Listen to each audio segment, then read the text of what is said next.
Bismillahirrahmanirrahim. Assalamualaikum warahmatullahi wabarakatuh. Perkenalkan, saya Lulu Hanifah dengan NIM 11820600062 dari semester 5 kelas B Pendidikan Biologi UIN Sunan Gunung Jati, Bandung. Di video kali ini, saya akan mempraktikumkan tentang alat indera. Landasan teori pada praktikum ini yaitu alat indera pada manusia terdiri dari 5 macam, yaitu indera pendengar, indera penglihat, indera peraba, indera pengecap, dan indera pembau. Dengan memiliki alat indera tersebut, manusia dapat mengenali lingkungannya. Adapun alat indera penglihatan pada manusia yaitu mata.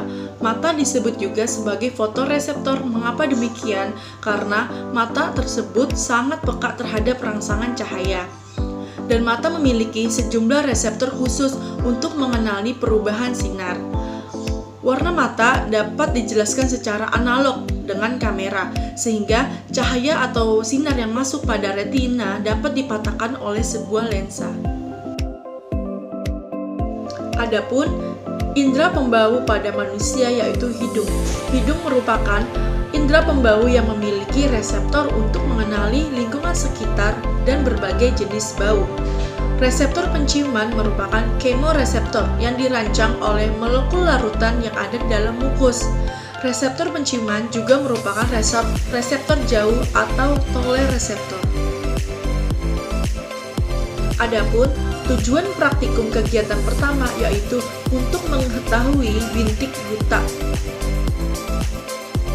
Alat bahan pada kegiatan pertama yaitu pensil dan pulpen penggaris kertas manila yang dipotong ukuran 3x14 cm. Langkah kerja yang pertama yaitu sediakan kertas manila berukuran 3x14 cm dan buatlah tanda positif dan tanda titik. Kedua, peganglah kertas dengan tangan kiri sejauh 50 cm di depan mata. Yang ketiga, pusatkan pandangan mata kiri pada tanda titik dan mata kanan ditutup. Keempat, dengan mata kiri tetap berpusat pada tanda titik, dekatkan kertas secara perlahan-lahan hingga tanda positif hilang dan tampak kembali. Setelah itu, ukurlah dan catatlah ke dalam tabel pada jarak berapa tanda positif hilang dan pada jarak berapa pula tanda positif tampak kembali. Setelah itu, ulangi percobaan hingga 3 kali.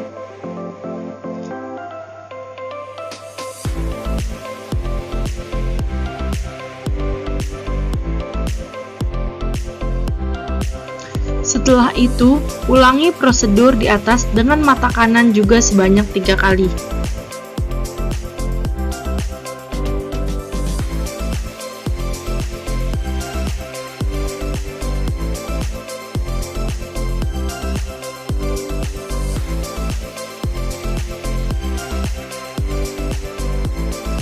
Pembahasan pada praktikum kegiatan pertama yaitu dengan melakukan 2 percobaan yaitu mata kanan ditutup dan mata kiri ditutup. Percobaan yang pertama yaitu dengan mata kanan ditutup dengan mendekatkan kertas manila secara perlahan-lahan menuju ke arah mata, yaitu jarak pada waktu tanda positif hilang dengan jarak 6 cm dan positif tampak kembali sekitar 17 cm. Dengan percobaan kedua yaitu waktu tanda plusnya hilang saat didekatkan kertas manila perlahan-lahan ke arah mata sekitar 4,5 cm, sedangkan plus tampak kembali sekitar 10 cm. Dan percobaan ketiga yaitu waktu tanda plusnya hilang pada jarak ke 7 cm, sedangkan tampak kembalinya dengan jarak 14 cm. Mata kanan ditutup pada jarak waktu tanda plus hilang dengan jumlah 17,5 cm mendapatkan rata-rata 5,83 cm, sedangkan plus tampak kembali dengan jumlah 41 cm dengan rata-rata 13,6 cm.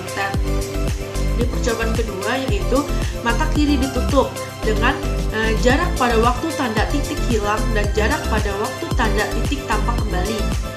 Dengan percobaan pertama, tanda titik hilang pada jarak 6 cm dan titik tampak kembali dengan jarak 24 cm.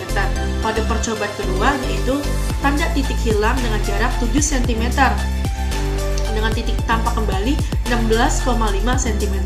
Di percobaan ketiga yaitu tanda titik hilang dengan jarak 8 cm, sedangkan titik tampak kembali jarak 14 cm.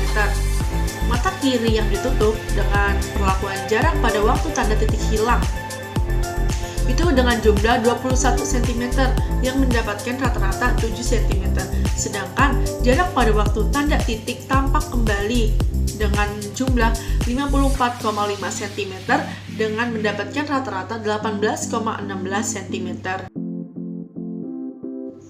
Pertanyaan pertama yaitu, apakah yang dapat kamu katakan tentang tanda positif dari hasil pengamatan? Jawabannya, dari hasil pengamatan di atas bahwa tanda plus digunakan untuk mengetahui titik atau jarak titik buta yang dimiliki oleh setiap orang.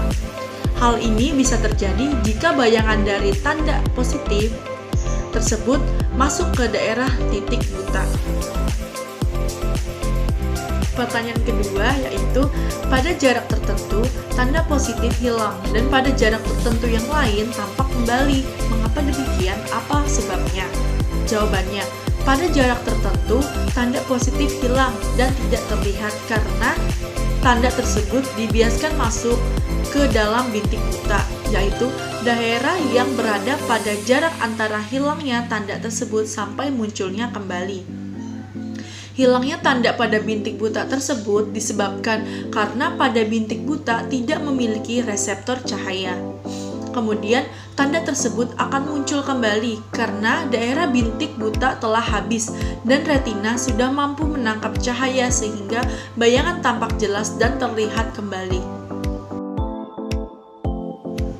Pertanyaan nomor 3 yaitu, adakah hubungan antara peristiwa tersebut dengan peristiwa buta warna? Jelaskan. Jawabannya yaitu tidak ada hubungannya karena buta warna adalah suatu kelainan yang disebabkan oleh ketidakmampuan sel kerucut pada mata untuk menangkap spektrum warna tertentu. Nah, selain itu, buta warna juga dapat terjadi karena genetik.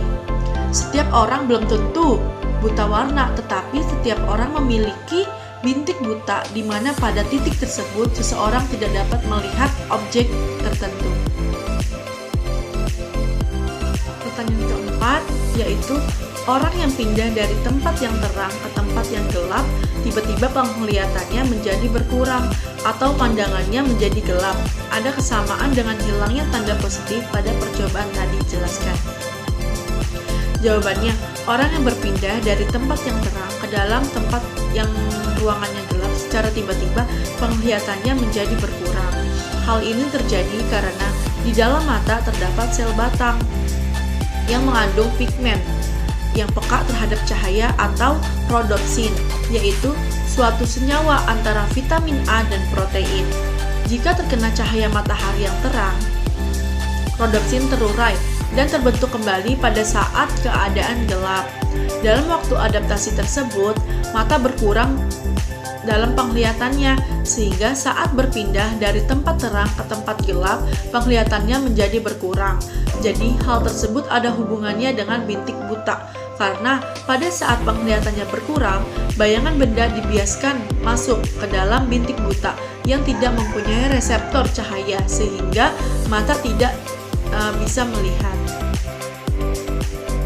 Pertanyaan kelima yaitu, dalam mengerjakan percobaan tadi, apakah mata Anda melakukan akomodasi? Apakah yang dimaksud dengan akomodasi itu? Jawabannya, ya, karena otot silindris berkontraksi sehingga lensa menebal untuk menangkap cahaya, sehingga objek yang dekat dapat difokuskan pada retina, sehingga akomodasi adalah kecembungan lensa mata yang dapat berubah-ubah, menebal atau menipis, yang membuat pandangan menjadi fokus. Pertanyaan terakhir atau keenam yaitu, orang yang lanjut usia umumnya memakai kacamata. Jelaskan peranan kacamata tersebut. Jawabannya, kacamata yang dipakai adalah kacamata berlensa lengkap, yaitu cekung dan cembung. Bagian yang berlensa cekung digunakan untuk melihat benda yang jauh, dan bagian yang berlensa cembung digunakan untuk melihat benda yang dekat, sehingga bayangan benda dapat jatuh tepat di retina. Tujuan praktikum kegiatan kedua yaitu untuk menentukan kepekaan terhadap rasa. Adapun alat dan bahan yang dibutuhkan, pertama, garpu, pisau, dan potongan apel dan jahe. Di langkah kerja yang pertama, yaitu buah apel dan jahe dipotong kecil-kecil.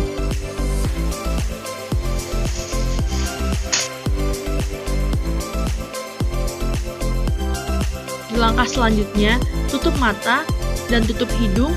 Gunakan garpu untuk memasukkan sepotong apel ataupun jahe ke dalam mulut teman dan kunyah perlahan-lahan.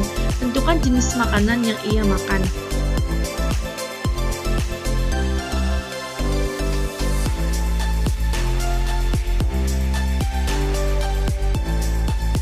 Langkah selanjutnya yaitu lepaskan jepitan. Langkah di atas suruh memberikan rasa makanan setelah dan sebelum tercium baunya. Pembahasan pada praktikum kegiatan selanjutnya yaitu dengan melakukan dua perlakuan. Perlakuan pertama yaitu tutup mata, tutup hidung, dan teman yang membantu kita memasukkan potongan apel ataupun jahe. Lalu setelah dimasukkan di dalam mulut kita, kunyah secara perlahan dan tentukan jenis makanan yang dimakan. Pada praktikum yang saya lakukan, saya membuktikan bahwa potongan pertama itu jahe dan potongan kedua itu apel. Ternyata hasilnya benar. Nah, di perlakuan kedua yaitu hanya menutup mata saja. Sama dengan perlakuan yang pertama, yaitu memasukkan potongan apel atau potongan jahe ke dalam mulut kita, lalu kunyah secara perlahan dan tentukan jenis makanan yang kita makan. Pada percobaan kedua, yang pertama itu memasukkan potongan apel dan selanjutnya memasukkan potongan jahe, dan ternyata benar. Hubungan antara indera pembau dan indera pengecap. Indera pembau dan indera pengecap memiliki hubungan yang sangat erat antara satu sama lainnya. Karena indera pembau memiliki fungsi untuk menerima suatu zat terlarut dari air maupun dari udara. Reseptor pembau terletak pada langit-langit rongga hidung. Pada bagian tersebut disebut epithelium olfactory. Rasakan bau dari makanan rongga mulut dapat mencapai rongga hidung dan diterima oleh reseptor olfactory. Apabila ada gangguan pada indera pembau, maka indera pengecap tidak bekerja dengan baik. Nah, hubungannya di situ. Jadi, apabila ada gangguan pada indera pembau, maka indera pengecap tidak bekerja secara optimal atau secara baik. Nah, kesimpulan dari praktikum kali ini yaitu bintik buta adalah tempat saraf optik yang meninggalkan bagian dalam bola mata di mana pada bagian ini tidak terdapat fotoreseptor atau tidak adanya rangsangan dari cahaya, sehingga suatu objek tidak dapat terlihat dengan jelas atau tidak fokus pada objek tersebut. Yang kedua, rangsangan bau dari makanan rongga mulut dapat mencapai rongga hidung dan diterima baik oleh reseptor olfactory.